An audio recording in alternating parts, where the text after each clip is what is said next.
이번 주에 같이 나눠볼 말씀은 누가복음 10장 29절에서 37절 말씀입니다. 저와 같이 한 절 한 절 나누어서 교독하시도록 하겠습니다. 제가 먼저 봉독하겠습니다. 그 사람이 자기를 옳게 보이려고 예수께 여짜오되 그러면 내 이웃이 누구니이까?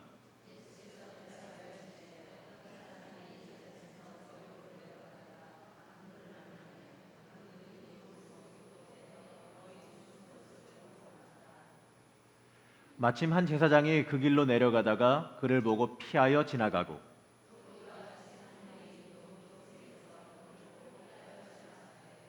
어떤 사마리아 사람은 여행하는 중 거기 이르러 그를 보고 불쌍히 여겨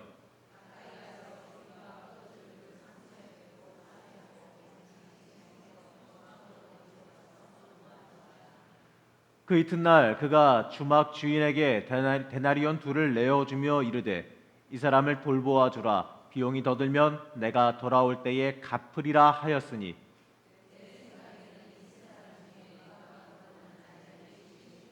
함께 봉독하겠습니다. 이르되 자비를 베푼 자니이다. 예수께서 이르시되 가서 너도 이와 같이 하라 하시니라. 아멘. 할렐루야. 이번 시간에는 그 영화 밀양을 통해 보는 숨어 계신 하나님 세 번째 시간입니다. 이 시간에 오신 여러분들 참 잘 오셨습니다. 환영합니다. 옆 사람 보면서 한번 얘기해 볼까요? 참 잘 오셨습니다. 자, 이번 시간에는 아까 잠깐 스쳐 지나간 제목에서 보셨듯이 누가 참된 이웃이냐, 누가 참된 그리스도인이냐, 바로 여기에 대해서 우리가 지금 나눠보려고 합니다. 지난 시간에 우리가 이 고난에 대해서 살펴봤죠.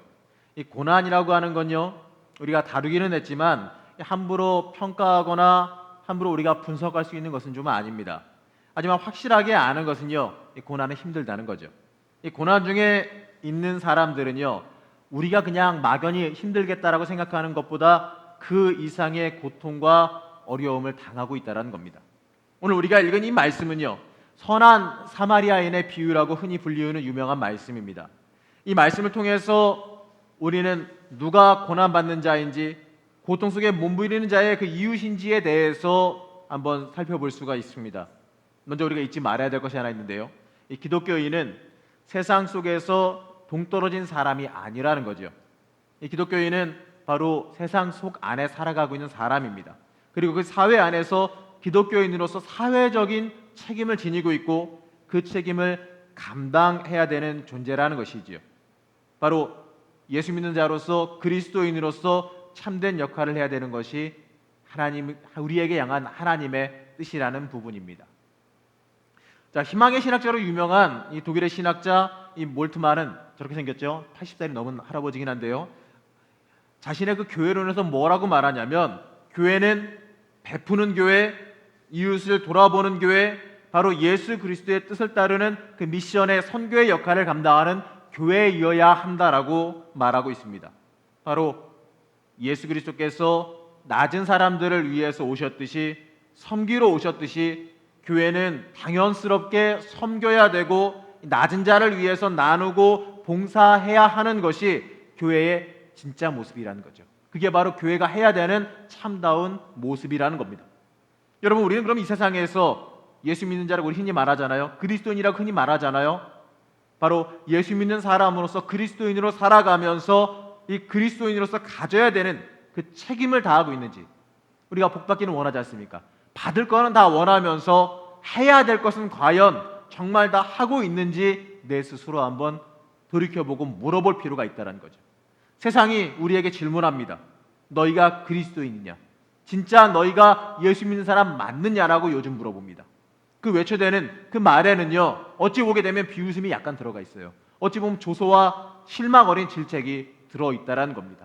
너희가 예수 믿는 사람으로서 살아간다고 흔히 말하는데, 예수 믿는 자는 다르다고 말하는데, 빛과 소금이 되어라, 빛을 발하라라고 말하는 거 다 알고 있는데 과연 세상 사람과 얼마나 크게 차이가 벌어지고 있느냐라고 세상은 우리에게 지금 물어보고 있습니다. 자, 오늘 제가 앞으로 이제 편집해서 보여드릴 이 밀양의 한 부분을 보게 되면요, 아마도 좀 약간은 좀 인위적인 느낌이 좀 들 겁니다. 거기에 나오는 기독교인들의 그 모습 속에서요, 이 영화 보면서 제가 느낀 부분은 굉장히 좀 사실적으로 그렸다라는 부분이에요. 속해 예배 드리는 모습도 나오게 되어지고 예배 드리는 장면도 나오게 되어지고 심지어 노방전도하는 모습까지도 나오게 되어지는데 그 모습이 좀 볼 때 불편해 보일 수는 있어도 우리가 좀 옛날에 하던 그 모습과 전혀 다를 바가 없다라는 거죠. 거기에 나오는 그 기독교인의 모습을 보게 되면 전혀 위안을 찾을 수가 없습니다. 마치 자신의 그 진리의 틀을 불행한 사람에게 억지로 강요하는 듯한 모습을 보게 되어집니다. 좀 전에 보셨던 화면에서 보게 되어지면 제가 송강호의 얼굴을 저렇게 많이 지금 집어넣어 놨는데요. 그 반면에 대치되어지는 인물이 이 영화에서 나옵니다. 바로 송강호가 연기한 인물입니다. 어리숙해 보이고 세상에 찌들어 보이는 능글맞아 보이는 한 카센터 사장인 이 종찬이라는 사람이 고난받는 자의 옆에서 묵묵히 계속 있어줌으로 인해서 어찌 보게 되면 교인들이 주는 위안보다 저 시내라고 하는 주인공에게 더 큰 위로함을 주는 것을 보게 됩니다. 영화를 내내 보게 되어지면 제가 몇 가지 장면을 캡처해 놨지만 여기에도 있고요. 아들 장례식일 때에도 대변해 주는 대변인으로 있고 교회에서 고난받으면 고통스러워하는 것을 토로하며 울고 있을 때에도 그 뒤에서 묵묵히 지켜보고 있고요. 그리고 노방전도할 때도 어찌 보게 되면 거짓된 마음으로 노방전도하는 그 모습 때도 항상 옆에 있습니다. 이것뿐만 아니라 영화에서 보게 되면 계속해서 그 옆에서 그 뒤에서 항상 주변에서 맴돌면서 모든 지시작과를 다 해주는 모습을 우리는 여기서 보게 됩니다. 도대체 이게 뭘 말하는 걸까요? 잠깐 영상부터 먼저 보겠습니다. 이리 잠깐만 와보이소. 왜요? 잠깐만 와보세요.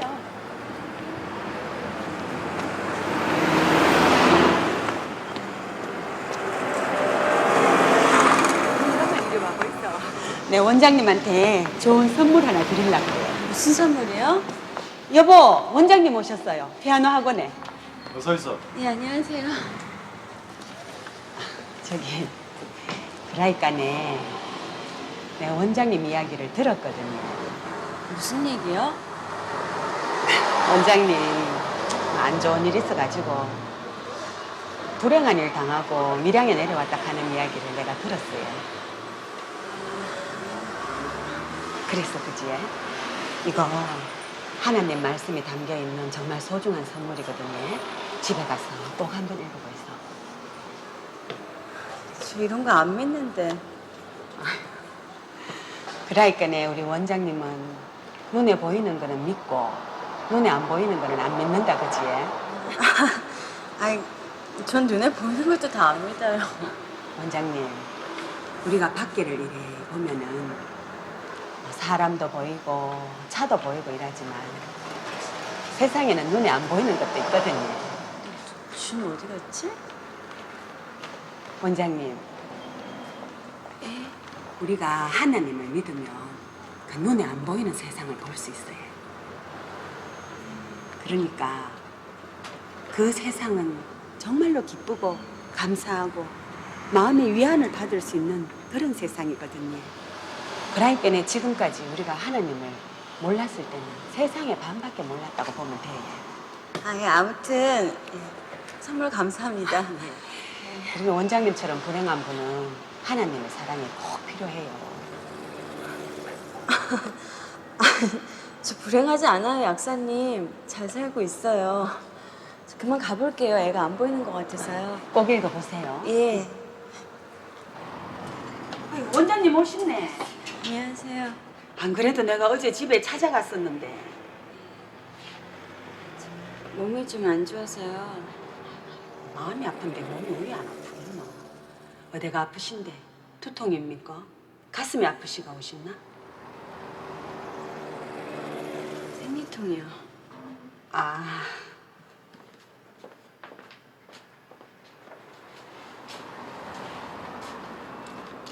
원장님 지금 원장님에게 진짜 필요한 약이 뭔 줄 알아요?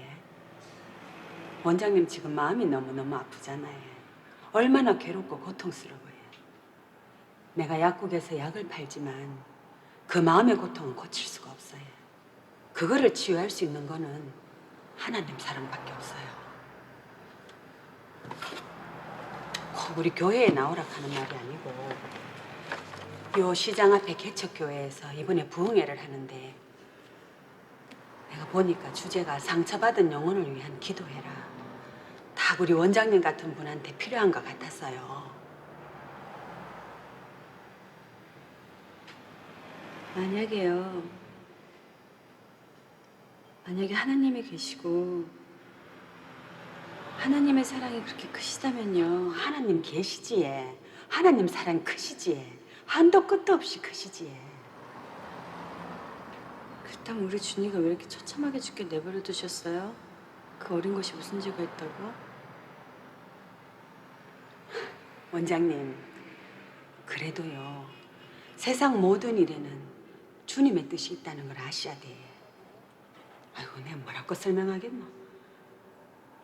저기 저 햇볕 한 조각에도 우리 주님의 뜻이 숨어 있다고 해. 세상에 주님의 뜻 아닌 게 없어요. 우리 이신의 자매님은 하나님을 만났어요. 하나님을 만나고 성령을 받았어요. 고마우신 우리 주님께서 그런 은혜를 주셨어요. 고통받는 어린 양에게 구원을 주셨어요. 얼마나 감사할 일입니까? 하나님은 지금 이곳에 계십니다. 우리와 지금 이곳에 함께 계십니다. 자, 우리를 구원하신 하나님, 지금 이곳에 계신 하나님을 찬양합니다. 성령 안에서 모든 것을 감사하면서 자, 253장 찬양하겠습니다. 253장. 그런 마음을 가지면서 손뼉을 치면서 찬양하겠습니다. 구원으로 인도하는 그 문은 잠겨보며. 자, 고난에 대한 이 말씀을 떠올리게 되면 우리는 우선적으로 욥기를 떠올리겠죠. 아무 이유 없이 고난당한 의인 욥. 그런데 이 욥의 친구들은 욥의 친구들의 그 위로가 욥에게는 어떻습니까? 위로로 전혀 받아들여지지가 않습니다. 이유가 무엇이냐면 그들은 고난에 몸부림치고 고통에 몸부림치는 그 욥에게 인과응보론적인 네가 잘못했으니까 이러한 벌을 당했다. 그러니까 빨리 가서 하나님 앞에 회개하고 용서받고 이 고난에서 빨리 나와라. 이러한 식의 인과응보론적인 진리를 강요하고 있습니다. 무슨 잘못을 범했기 때문에 너는 이러한 고난 받은 거다. 그러나 욥은 아니라고 항명하지요. 하지만 그들은 욥의 아픔의 소리, 고난의 소리, 고통의 소리를 듣기보다는 그의 처참한 마음을 보기보다는 욥을 갖다가 죄인 만드는 데 치중합니다. 그게 혹시라도 옳은 말일지라도 욥이 마음 추스르는 시간 정도는 줄 수 있지 않았을까요? 제가 제목을 한번 이렇게 달아봤습니다. 상처받아 쓰러진 사람에게 무조건 전했으니까 이제 일어서 라고 말하면 과연 그게 다겠느냐라는 거죠. 그가 마음 정돈할 수 있게 한 후에 진리를 말해줄 수도 있지는 않겠습니까? 안타깝지만 욥의 고난은 여러분도 알고 있다시피 자신의 죄악으로 인한 것이 아니었고 그냥 오는 고난이었지 않습니까? 이 모든 삶은 인과응보론, 물론 인과응보론이 틀렸다는 건 아니지만 이 인과응보론으로 모든 걸 다 귀속시켜서 그거 하나만으로 다 해결할 수 있는 것은 아니라는 걸 우리가 좀 알아야 됩니다. 욥기에서 보게 되면 하나님께서 그 친구들을 보다 못해 직접 등장하시는 장면이 나옵니다. 그리고 나서 그 친구들을 질책하시지요.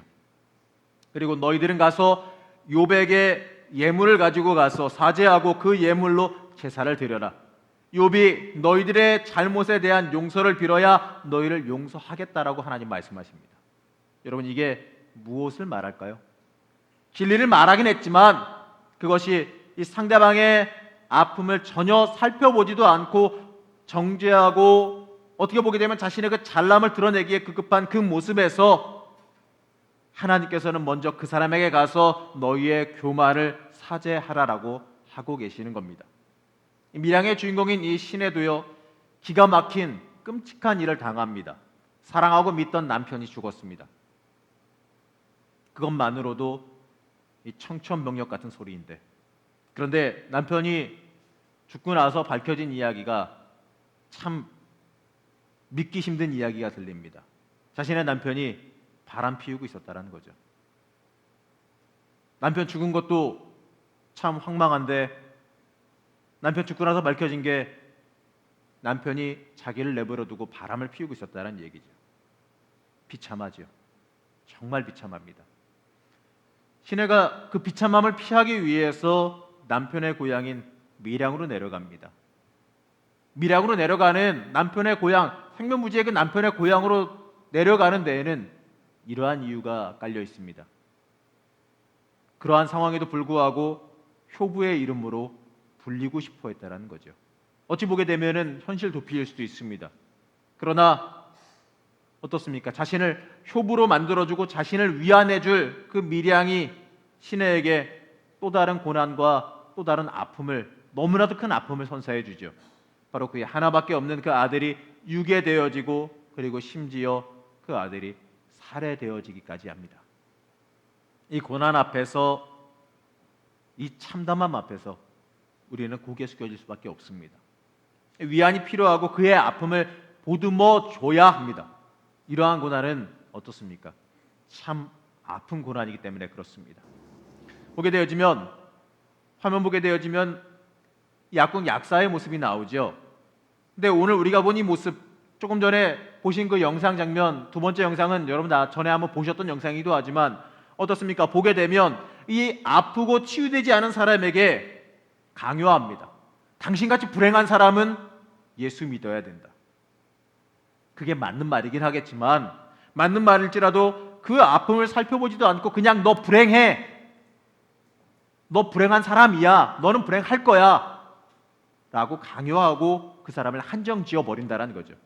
그 아픔이 얼마나 아픈지 생각하지도 않고 자신의 생각으로, 그 다음에는 심지어 생통약사로 간 그 시내에게 그런 일 당했는데 어떻게 마음이 안 아프겠어 라고 한정 지어서 또 한 번 강요하고 있는 모습을 우리가 보게 되어집니다.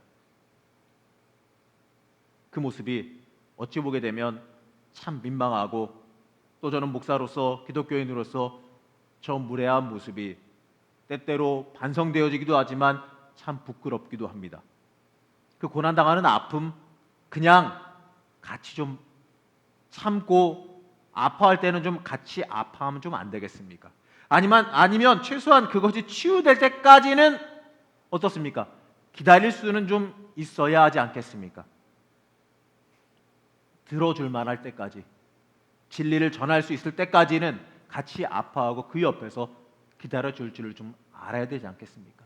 아파하고 있는 사람 옆에서 마치 먹잇감 발견했다는 듯이 전할 대상 찾았다, 상대방의 감정이나 상대방의 상황 기다리지도 않고 고려해주지도 않고 내가 복음 전할 기회니 빨리 전해야겠다, 이러한 마음에 그 사람의 상태나 들으신 상황도 고려하지 않고 무조건 진리는 이거니까 무조건 받아들였으니까 일어나서 빨리 털어버려. 왜 못 털어버려? 이러한 모습을 혹시라도 우리가 보이고 있지는 않느냐라는 겁니다. 많은 사람들이 말하기를 믿음만 있으면 치유된다라고 믿습니다. 그리고 그렇게 이야기합니다. 이거는 물론 틀림없는 진리이고 사실은 맞습니다. 하지만 믿으면 그 즉시 모든 게 다 없어지는 건 아닙니다. 방정식처럼 당장 돈 넣으면 뭐 나오는 자판기처럼 그렇게 되어지는 것이 아니라는 거죠. 믿음만 있으면 치유 기간 정도는 다 생략하고 아픔을 마치 면제받을 수 있는 것처럼 생각합니다. 여러분, 훌륭한 신앙이란 말이죠, 상처를 당했을 때 무심하게 견뎌내는 것이라고 오해하고 있습니다. 하지만 이것은요, 마치 칼에 손을 베었는데 피 뚝뚝 떨어지고 있는데 아무는 시간, 지혈되는 시간 다 무시하고 이거 붙잡고 당장 내가 손 나으라고 기도하면 그 상처가 순식간에 사라지기만을, 빨리 아물기만을 기대하는 것과 아무런 차이가 없다라는 겁니다. 하나님께서는 대부분 시간을 통해서 우리를 만져주시고 치유해 주십니다. 시간을 통해서 자연스럽게 상처를 나의 일부분으로 받아들이게 만들어 주시고 그 상처를 딛고 일어서서 더 성장하기도 만들어 주십니다. 하지만 아픔의 기간은, 성장하는 그 기간은, 치유되는 기간은 틀림없이 존재한다는 거죠. 하지만 이 고난당한 자들에게 지금 참 저 연기한 저분도 이렇게 저한테 이렇게 두고두고 욕먹으니 참 죄송하긴 한데, 저 김 집사처럼 진리만을 강요하는 것은요, 마치 이 오늘 말씀에서 제사장이 고난받은 자를 보고 내가 부정하여질까 피하고 지나가는 모습에 불과하다라는 거죠. 하나님의 사람, 성전에서 일한다고 하는 그 레위인도 그냥 지나치는 이율배반적인 모습 아니겠습니까? 내가 이 부정한 거 만지고 나면 가서 내가 제사 드려야 되는데, 제사장으로 역할을 감당해야 되는데 그거 못하게 될까 봐, 또 내가 레위인으로 성전에서 일해야 되는데 부정해지면 내가 못 들어가서 내 역할 감당 못하니까 그것 때문에 내가 손해볼까 봐 이 사람의 아픔이나 당장 당한 괴로움이나 처한 현실 같은 거는 고려하지 않고 모른 척했다라는 거죠. 그 모습이 혹시라도 우리의 모습 아니냐라는 겁니다. 고난당하는 자, 고통당하는 자, 당장 괴로움에 빠져 있는 자들에게는요, 그들의 반응이 좋게 나오든 나쁘게 나오든 거기에 연연해서는 안 됩니다. 아프고 힘들고 당장 죽겠는데 거기에서 예의가 어디 있습니까? 거기에서 아프고 내가 당장 죽고 내가 당장 힘들어서 어쩌지를 못하겠는데 거기에서 세상 논리, 예의, 윤리 생각할 수 없을지도 모릅니다. 그걸 놓고 그 앞에서 틀렸다 맞다 정지하고 있는 것은 하나님의 사람이 해야 될 모습이 아니라는 거죠. 고난당하는 자에게 필요한 건요, 그냥 같이 있어주는 겁니다. 들어주는 겁니다. 그냥 동행하는 거고요. 아파할 때 가식적으로 아프겠다 위로해 주는 게 아니라 그냥 같이 아파하고 있어주는 겁니다. 그것이 고난당하는 자의 이웃으로서 우리가 해야 되는 모습이라는 거죠. 형님 종차입니다. 어딘겨? 형님 제가 밖에 일 나와가 있는데 요 손님이 서울서 오신 여자분인데 밀양에 그 집을 구한다 카네. 가게 달린 집. 가게는 피하나하고. 와이프? 너 와이프 집 걱정하지 말고, 너 와이프 뭐 내 말에 가면 꼼짝 못한다 이거. 그래, 나 바쁘다. 이게 뭐예요? 상장 아닙니까? 은사지.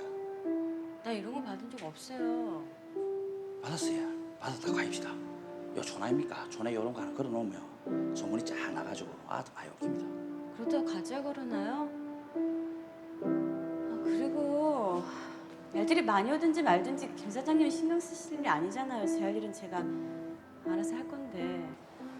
사장님, 예? 신경 써주셔서 고마워요. 신경은 뭐 서로 돕는 기지. 상부상조. 그지? 저분이 땅 보러 다니는 거예요. 아는 사람이 한둘이 아니라 소문도 안 왔어.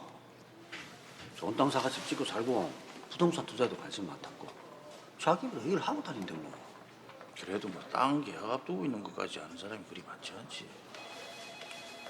자, 어쨌든 땅 계약 알만한 사람부터 이야기해 봅시다. 그럼 니하고 내하고 알고 박 회장 알고 또 누가 있겠노? 와, 가만 안 있으니까 봐. 축구에도 몇 번 나왔는데 기억 안 나신다 형님. 몰라. 예, 몰라. 누구야? 와, 이만 넓고 나 좀 드나.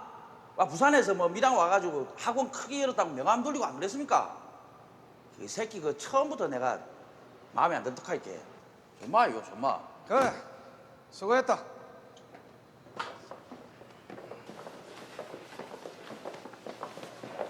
뭘 쳐다보노?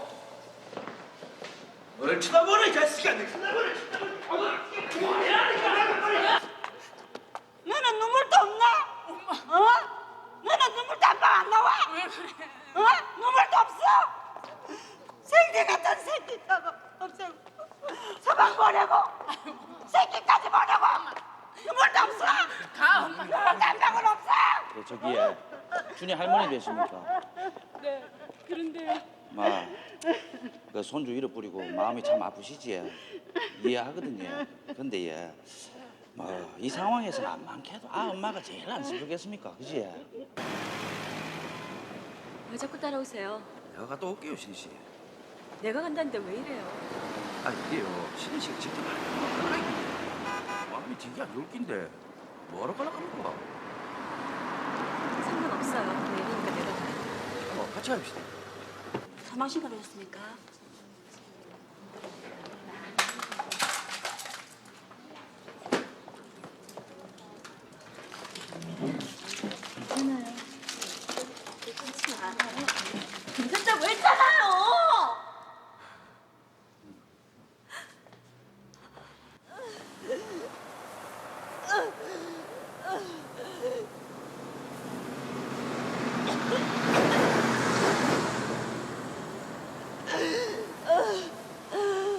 신혜 씨 와 그래요?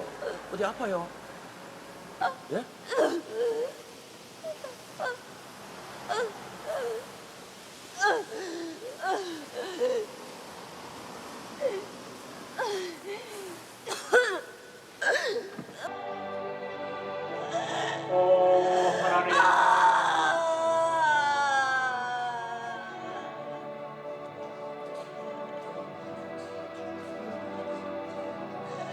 내 마음의 통과 공평하여 통곡하오니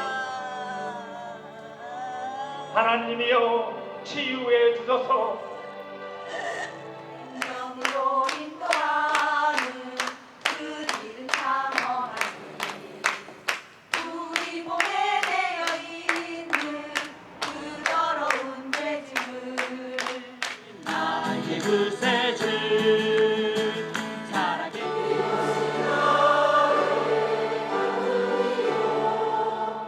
이신혜 씨께서는 지금 즉시 접견 안내실로 와주시기 바랍니다. 잘하고 와. 죄송합니다. 아니에요. 건강해야죠. 아무리 큰 죄를 지은 죄인이라도 혹자는요, 하나님에 대해서 말하기를 이렇게 말합니다. 숨어 계시는 하나님. 물론 저도 이 전체적인 제목을 숨어 계시는 하나님이라고 잡기는 했습니다. 이것은요, 우리를 피하시는 하나님을 말하는 게 아닙니다.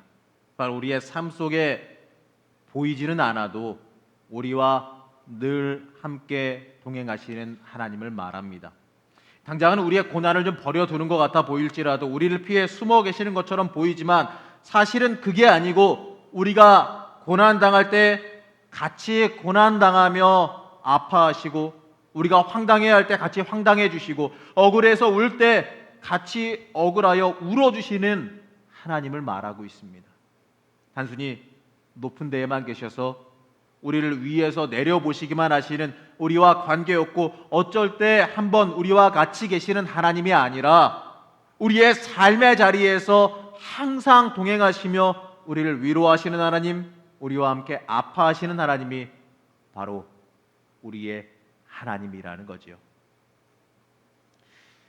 필립 얀시라고 하는 기독교 작가가 있습니다. 옆에 지금 사진에 나와 있는데요. 이 사람이 쓴 책 중에 이 고통의 선물이라는 책이 있는데, 그 책에서 보면 그가 다니는 이 교회에 예배 중에 교인들이 잠깐씩 소리내어서 기도하는 시간이 있다라고 합니다. 이 수많은 기도를 들어왔지만 이 어떤 젊은 여성이 하는 그 기도를 아직까지도 자신의 기억에서 잊혀지지 않는다라고 말해요. 그 내용은 여기 써져 있는 대로 이렇습니다. 제가 읽어보면 이렇습니다. 하나님, 제가 강간당한 후에 하나님을 무척 미워했습니다. 왜 저에게 그런 일이 일어났는지, 그리고 저에게 그런 일이 일어나게 되었는데도 하나님께서 왜 내버려 두셨는지 도저히 이해할 수 없었습니다. 여기까지 기도했을 때요, 이 교회 안은 마치 찬물을 끼얹은 듯이 조용해졌다라고 합니다. 그 누구도 말을 못했다라는 거죠. 성경책 넘기는 소리라도 들리고 아니면 숨소리라도 들릴 텐데, 이날에는 부시럭거리는 소리 하나도 들리지 않았다고 합니다. 근데 이제 계속해서 기도의 소리가 들려옵니다. 위로한답시고 이 이야기 저 이야기하는 성도들이 더 미웠습니다. 복수하고 싶었습니다. 제가 받은 상처만큼 돌려줘야 내 속이 풀릴 것 같았습니다. 하지만 하나님께 감사드립니다. 하나님께서는 여기에 있는 많은 사람들처럼 저도 끝까지 버리지 않으셨습니다. 그리고 예수님께서는 끈질기게 저를 따라다니셨습니다. 그래서 이제 예수님께 돌아가려고 합니다. 제 마음의 상처를 예수님이 치유하여 주십시오. 여러분, 이 기도의 내용처럼 말이죠, 하나님께서는 우리와 함께 하십니다. 고난 중에 이 여인과 함께함을 이 여인은 알게 되었고, 그로 인하여서 위로함 받고 치유함을 받게 된 것이지요. 아까 조금 전에 본 영상을 잠깐 설명해 보면, 맨 처음에 장면이 무슨 장면이냐면, 시내가 아들과 함께 밀양으로 내려가고 있는데 차가 망가졌습니다. 차가 망가져서 업체를 부르니까 온 사람이 그 송강호였던 거죠. 그래서 차를 고치려고 했는데 그 자리에서 고칠 수가 없어서 견인해 가면서 그 자리에서 이야기를 나눕니다. 이야기를 나누면서 얘기를 해보니까 밀양에 살러 왔다라는 얘기죠. 그리고 나서 뭐 피아노학원 열려고 그런다 다 얘기를 듣습니다. 그러니까 이 39살 먹을 때까지 장가 안 가고 사람들 인간관계만 잘하고 살던 이 총각이 노총각이긴 한데 주변에 자기 지인들에게 전화를 하기 시작합니다. 부동산 업자에게 전화를 해서 뭐 집 딸려 있고 뭐 가게 딸려 있는 뭐 그런 뭐 피아노 학원 할 만한 데 없냐라고 알아보게 된다는 거죠. 시작할 때부터 밀양에 내려올 때부터 그 주변에서 계속해서 도와주는 모습을 보이고 있습니다. 그리고 나서 물론 뭐 불법이긴 하고 좀 안 좋은 방법이긴 하지만 학원에다가 뭐 실제로 있는 콩쿨인지 아닌지도 모르겠는 하여간에 무슨 뭐 멋지게 그럴싸한 상장 하나 갖다가 걸어 놓으면서 하는 말 하죠. 시골에는 이런 거 하나 붙어 있으면 장사 잘 돼요 이러면서. 물론 이제 그 사람의 방법이고 세상적인 방법으로 뭐 그런 거긴 하지만 어쨌든 간에 그 하나부터 다 신경 쓰고 있다는 겁니다. 물론 그런 데에는 이제 30살 먹은 노총각으로서 장가가고 싶어서 그런 걸 수도 있겠지만 어쨌든 간에 계속해서 나오는 모습은요. 주변에서 맴돌면서 아픈 자리, 힘든 자리, 고난의 자리에 함께하는 모습을 보입니다. 심지어 그 아들 사망 신고하러 갈 때에도 자기가 대신 가겠다고 가면은 뭐하냐고 내가 가서 대신해 주겠다라고 하고 또 가서 별거 아닌 척 갔지만 오열하게 되어질 때도 그 옆에서 묵묵히 자리하게 되어지고 또 계속해서 그 옆에서 맴돌면서 도와주는 모습을 보입니다. 심지어 여자들에게 잔뜩 모여서 속회 예배 드리고 있는데 거기에 남자가 가서 끼는 게 참 남자스러운 일인데 어때요? 아까 좀 늦긴 했지만 쓱 문 열고 들어와서 어떻게 구석이라도 앉아있는 그 모습 보이셨습니까? 참 재밌는 모습이지요. 여러분 이 모습을 보면서 저는 그냥 노총각에 장가하고 싶어 몸부림치는 모습이 아니라 고난당하는 자, 고통당하는 자 옆에서 계속해서 맴돌고 머물러 계시면서 아픈 거 치유해 주시고 우리의 편이 되어 주시는 주님의 모습을 저는 좀 과장해서 말하지만 저는 주님의 모습을 좀 보는 것 같습니다. 주님께서는요 우리를 버려두시지 않으십니다. 내가 고난받고 고통 중에 그 고통을 피해서 도망가는 것처럼 그러한 상황 속에서도 주님은 나와 함께 하십니다. 내 옆에 오셔서 내가 모르게 내가 갈 길 혹시나 넘어지진 않을까, 혹시나 사기는 당하지 않을까, 혹시나 아픔 겪지는 않을까 옆에서 보호하시고 인도하신다라는 거죠. 삶 속에도 그냥 멀리 떨어져서 아파하고 고통받는 거 그냥 구경하면서 아파하고 있네, 힘들어하고 있네 구경하는 게 아니라 그 삶의 자리에 들어와서 밥은 잘 먹고 있는지, 일은 잘 하고 있는지, 삶은 잘 살아가고 있는지 계속해서 개입하시고 계속해서 동참하시고 참여하시는 그 하나님의 모습을 우리는 읽게 됩니다. 영상의 마지막 부분에 시내가 어찌 되면은 좀 오만의 모습이긴 하지만 자기가 하나님께 사랑받았으니 용서함 받았으니 죄 용서받았으니 나도 그 죄인 용서해 보겠다라고 만나러 가는 그때에 교인들이 어떻습니까? 2명이 같이 동행했죠. 송강호 외에 2명이 같이 동행을 했습니다. 근데 어떻습니까? 들어오세요 하니까 같이 들어갔나요? 그 2사람 그냥 앉아 있었나요? 앉아서 구경하면서 한다는 얘기가 잘하고 와. 자기들은 무서워서 못 들어가겠다라는 거죠. 근데 누가 가장 무섭겠습니까? 시내가 가장 무서울 겁니다. 아까 잡혀올 때 그 모습 보셨지 않습니까? 그 죄인 잡혀올 때 일반적이라면은 보통 사람이라면 내 아들 살려내라고 달려들어서 머리끄댕이라도 잡고 그 범인 얼굴에다 한 대 핥혀야 되는 게 정상인데 어떻습니까? 주눅 들어서 차마 쳐다도 못 보고 눈 마주치니까 얼굴 내리깔면서 무서워하는 그 모습 보이지 않습니까? 그렇게 무섭고 괴로워할 텐데 같이 동행해 주질 않습니다. 그러나 송강호는 어떻죠? 끝까지 그 자리까지도 같이 동행해 줍니다. 그리고 범인이 잡혀왔을 때 저는 송강호의 그 모습에 어떻게 보게 되면은 좀 속 시원하기도 했어요. 달려가가지고 어딜 쳐다보노 하면서 이렇게 덤벼드는 그 모습이 속 시원했습니다. 대신해서 그 아픔과 괴로움, 차마 어쩌지 못하는 그걸 갖다가 대신해서 대변해주고 대신해서 편들어주는 그 모습이 저는 주님의 모습이 아닌가 싶습니다. 주님은 우리 편들어 주십니다.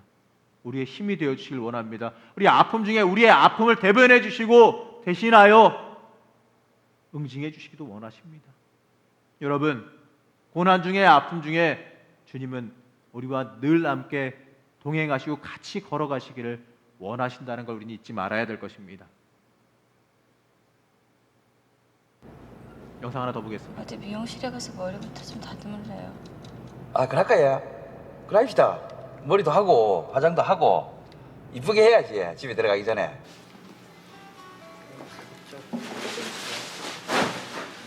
카트는 제가 훨씬 더 잘해요. 센스가 저보다 낫거든요. 안녕하세요. 미용 기술은 언제 배웠어? 소년원에서요.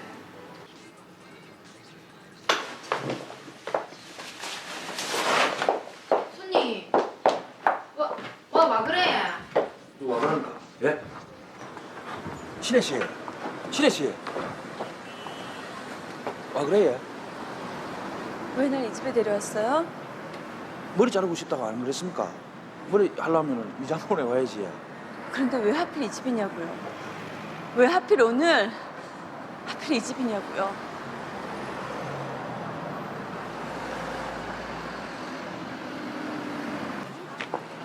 준피아노. 안녕하세요. 병원에서 언제 나왔노? 오늘이요. 그래.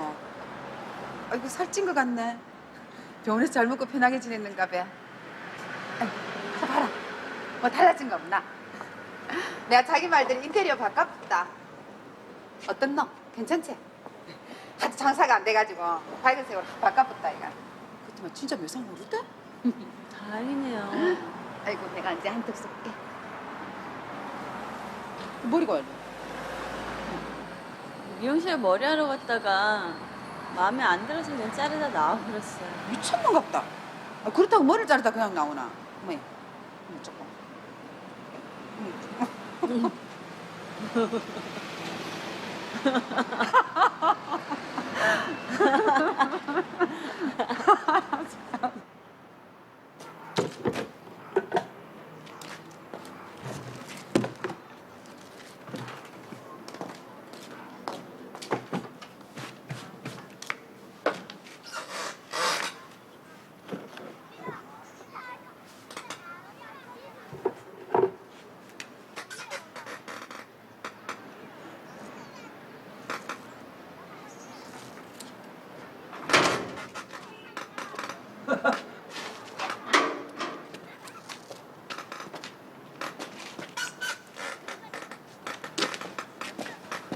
내가 들어서도 되겠지?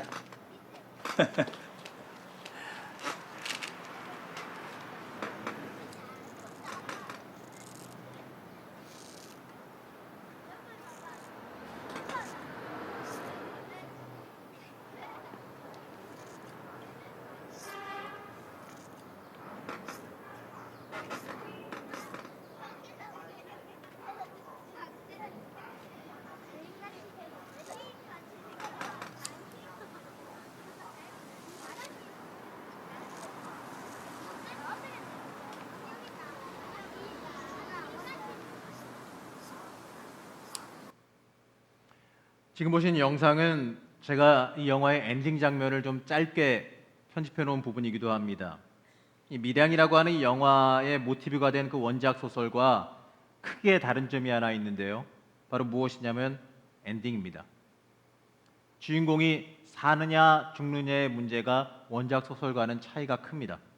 이 소설은 주인공이 자신이 죄인을 갖다가 나에게 죄 저지른 사람을 갖다가 스스로 용서해 줄 수 있는 고난마저도 없느냐라고 반발하면서 하나님께 대항하다가 결국에는 자살하는 것으로 끝을 냅니다.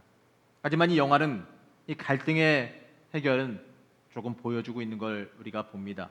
이 시내는 결국에는 그 모티브에 말 그대로 내가 용서할 권한마저도 없냐라고 하는 그 생각에 사로잡혀서 교회에다가 못된 짓도 많이 하고 여러 가지 일을 벌이다가 결국에는 정신병원에 들어갑니다. 아까 첫 장면이 그 영상에 나오는 그 처음 장면이 정신병원에 들어갔다가 나올 때 송강호가 가서 같이 픽업해 데리고 나오는 장면이에요. 근데 그 나온 뒤에 머리 자르러 미장원에 가죠. 근데 머리 자르다 갑자기 뛰쳐나가는 부분 여러분 좀 왜 그러나 싶었을 겁니다. 근데 이유는 그 미용사에 있어요.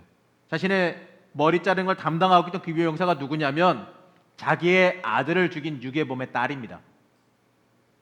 그 딸이 소년원에 들어갔다가 출감하여서 미용 기술을 배우고 미용사로 새 삶을 시작하는 모습과 하필이면 만나게 되어집니다. 그래서 왜 하필이면 이 미용실에 나를 데리고 왔냐? 하필이면 그것도 내가 새 삶을 시작하려고 결심하고 나온 오늘 왜 만나게 되느냐? 아픔의 근원 중에 하나를 왜 마주하게 만드냐라고 따져 묻게 되는 거죠. 전에 이 경찰서에서 유괴범을 잡았을 때에 그 앞에서 어쩌지 못하고 대거리 하나 하지 못하고 오히려 누가 죄인인지 모르겠는 그 죄인의 모습으로 있던 것을 여러분 아까 보셨을 겁니다. 그러나 지금 어떻습니까? 다르죠. 대응하지 못하고 현실에 눌려있는 모습이 아니라 뛰쳐나가는 모습을 보이면서 이제 자신의 아픔을 나 아퍼라고 표출하는 모습을 보이게 됩니다. 그리고 만난 이 동네 아주머니의 말실수죠. 진짜 정신병원 들어갔다 나온 사람한테 미쳤나 봐 얘기해놓고 나서 어떻습니까? 본인도 말해놓고 깜짝 놀래잖아요. 그 부분 이해가 안 가실 텐데 이제 이해가 가시죠. 진짜 미친 사람한테 미쳤나 봐라고 얘기했으니 자기도 얘기하고 얼마나 놀랬겠습니까? 근데 어떻습니까? 그 순간에 이 시내는 웃음을 터뜨립니다. 좀 이상하게 웃기는 하지만 웃음을 터뜨리면서 같이 웃으면서 그 부분의 긴장을 해소하고 넘어갑니다. 그리고 자신의 집으로 가서 이 마당에 자리를 잡고 자기 머리를 갖다가 자기가 다시 스스로 자르는 그 모습 속에서 저는 그 고난의 문제가 이제 시간이 지나가고 그의 마음의 아픔이 정리되면서 해결이 되는 가능성을 잃게 됩니다. 바로 자기 스스로 자기 머리를 정리하며 자르고 있기 때문에 그러죠. 자신의 생을 홀로 그리고 스스로 대면할 준비가 이제는 되었다라는 겁니다. 영화 감독은 이 시내가 자기 머리를 자르면서 이 보고 있는 거울 한 구석에 이 결정적인 이 복선을 깔아 놓습니다. 오늘 저도 같이 보고 있었는데 제가 좀 확대를 해놓긴 했는데요. 이게 프로젝터로 보다 보니까 영상이 좋지가 잘 안 보여요. 근데 여기 보면은 거울 옆에 사진이 하나 이렇게 붙어 있는 게 보이실 겁니다. 이게 TV나 이제 컴퓨터로 이게 보시게 되면은 잘 보입니다. 이게 누구냐면 말이죠. 죽은 아들 준이의 사진입니다. 이 죽은 아들의 사진이 끼워져 있음에도 말이죠. 그 사진에 시선을 두지 않고 자신의 얼굴을 바라보면서 머리를 손질하고 있습니다. 죽은 아들의 얼굴을 보면서도 자신의 머리를 손질할 정도로 그만큼 이제 아픔이 괴로움이 치유되어져 가고 있다라는 거죠. 이때 송공호가 분한 이 종찬이 멋쩍 웃으면서 넉살 웃으면서 들어와서 거울 들고 자연스럽게 신의 얼굴을 비춰줍니다. 보면 이 종찬이라고 하는 사람요 언제나 이 고난당하는 그 자리에 묵묵히 자리하고 있습니다. 그리고 대변해주기도 하고 심지어 남들이 존중 안 해줄 때에도 존중해주고 편들어주는 모습을 보입니다. 어찌 보면 이 다른 사람의 의지와 감정을 존중하면서 늘 곁에서 도울 걸 찾는 사람처럼 보입니다. 물론 우리가 이 고통당하는 사람의 아픔이나 이 고난을 완전히 해결해 주거나 그들의 삶을 완전히 돌이켜서 일어나게 해줄 수는 물론 없습니다. 이 고통의 문제는 안타깝지만 우리가 어떻게 해결할 수 있는 문제가 아니기 때문에 그래요. 무책임하게 들릴지는 모르지만 알아서 해결할 수밖에 없는 문제라는 거죠. 하나님께서는 시간이라는 것을 통해서 치유하십니다. 그리고 그렇게 치유하시면서 옆길로 가지 않도록 붙잡는 역할을 하고 계신다라는 거죠. 그 뒤에야 시편 119편 71절 말씀처럼 고난을 당한 것이 내게는 오히려 유익이었습니다. 이렇게 스스로 고백할 수 있게 되어진다는 거죠. 그렇다면 우리는 그저 알아서 치유하도록 기다리며 반감만 하면 될까요? 우리가 할 수 있는 것이 전혀 없는 건 아닙니다. 우리가 해야 되는 것은 그 옆에 서서 그 아픔을 함께 할 줄 알아야 한다는 거죠. 예수님께서는 가난한 자, 아픔 받는 자, 고통당하는 자들을 버리시지 않고 그들을 사랑하셨습니다. 그렇기 때문에 교회는 말이죠, 고난받는 자들의 이웃이 되어줘야만 합니다. 이것이 바로 하나님의 사랑을 아는 사람들이고 그 사랑을 나누는 사람들이라는 거죠. 고난당한 자를 불쌍하게 바라보면서 불쌍하다고 혀차는 사람들이 아니라 그 옆에서 같이 슬퍼하는 사람들이 바로 그리스도인들이라는 겁니다. 이 그리스도인들의 참된 역할은요, 강도당한 자를 보고서 피해서 가는 제사장도 아니고 레위인도 아닙니다. 내 것을 사용해서라도 불쌍히 여겨서 그를 돌보아 주는 사람, 자신을 거들떠보지 않던 유대인일지라도 그를 도와주는 자, 이 선한 사마리아인의 모습이 바로 우리의 모습이어야 합니다. 예수님께서는 이 세 사람 중에서 누가 강도 만난 자의 이웃이냐고 우리에게 물어보십니다. 그리고 가서 너도 이와 같이 행하라라고 말씀하시지요. 사랑하는 자, 이웃의 아픔을 함께하는 자, 여러분, 이게 그리스도인입니다. 이 그리스도인이 되시길 바랍니다. 사회의 책임적인 그리스도인들 되시기 바랍니다. 기독교의 사회 격리적인 문제는 바로 이 참된 이웃이 되어주지 못하고 있기 때문에 발생하는 사태입니다. 무책임한 믿음이 아니라 책임이 있는 그리스도인들이 우리는 되어져야 합니다. 주님은 오늘도 우리에게 말씀하십니다. 내 사랑 받은 만큼 너도 사랑해라. 내가 너의 이웃이 되어주고 함께 동행하였으니 너도 너의 이웃에게 이와 같이 행하라. 사랑하는 성도 여러분, 우리가 고난은 어찌할 수가 없습니다.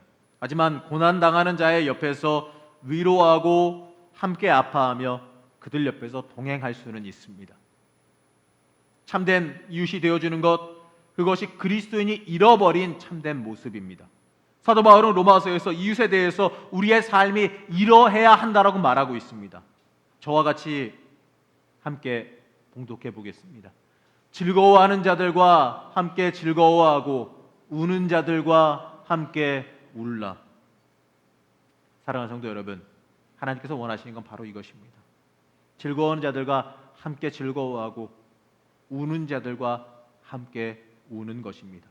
고난당한 자를 외면하지 말고 이와 같이 행하며 함께하는 자, 바로 그리스도의 성품을 본받아 그들의 아픔을 대신하여 같이 우는 자들의 그 눈물을 씻어주는 삶, 같이 울며 동참하고 그 눈물을 닦아주는 그 삶을 살아갈 줄 아는 참된 이웃이 되시기를 바랍니다. 하나님께서는 원하십니다. 이웃이 되어라. 선한 이웃이 되어라. 너도 가서 이와 같이 내가 행한 것 같이 행하라라고 말씀하고 있습니다. 그리스도인의 모습으로서 주님의 뜻대로 살아가는 저와 여러분 되시기를 이 시간에 간절히 축원합니다.